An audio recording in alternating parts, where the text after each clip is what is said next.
एक बार क्या हुआ, एक हंस चला गया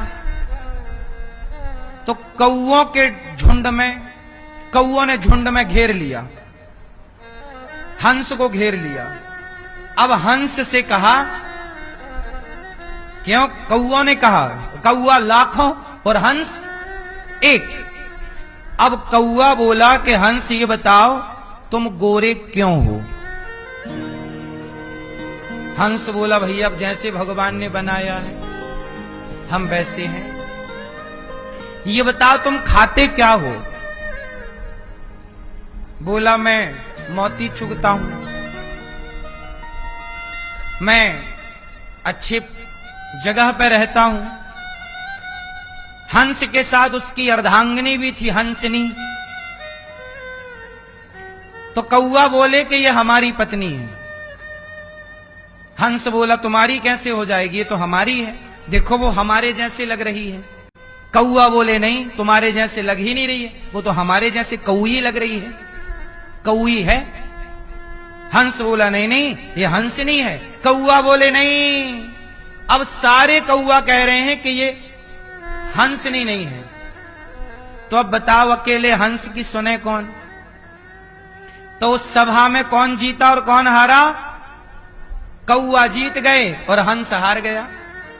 कंस ये साबित ही नहीं कर, हंस ये साबित ही नहीं कर पाया कि ये हंसनी मेरी पत्नी है। साबित करे कैसे? साबित करे किसको जो मानने को तैयार नहीं है? तो आज ना भैया कौओं का बोलवाला है।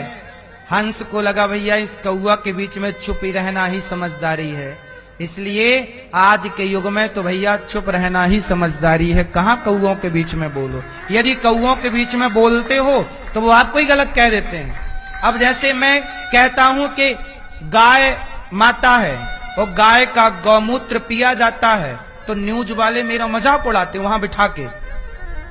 लेकिन अब मैं कौओं के बीच में करूं क्या? हंस की सुने कौन? तो फिर मैं चुप रहता हूं कि कौन कौआ से काऊ काऊ करे। जहां कौआ ही कौआ ढेर हो वहां हंस की चले कैसे? और कलयुग है, ये कौओं का जमाना, यह हंस का जमाना नहीं है। इसलिए हंस तो अपना दूर दराज रहते हैं। इसलिए संत लोग ना वृंदावन में छिप, आजकल असली साधु संत सब छिप गए। अच्छे लोग भीतर हो गए, बाहर नहीं, क्योंकि बाहर चारों तरफ कांव कांव कांव कांव है।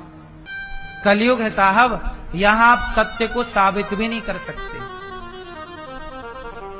इसलिए समझदारी है, चुप रहो, ज्यादा ज्ञान ना दो। दुर्योधन को ज्ञान देने गए थे श्री कृष्ण। दुर्योधन ने सेना को आदेश दिया बंधवा दो इसको, कृष्ण को कारागार में डाल दो। वो तो कृष्ण थे तो विराट रूप दिखाया और दुर्योधन हिम्मत नहीं पड़ी। आज के जमाने में तो आप ज्यादा बोल दो तो लो, कलयुग है, ये कौओं का जमाना है। यहां हंस की सुनवाई। अब सोचिए इस देश में हमारी कानून व्यवस्था कौन सा प्रस्ताव पारित कर रही है? समलैंगिकता।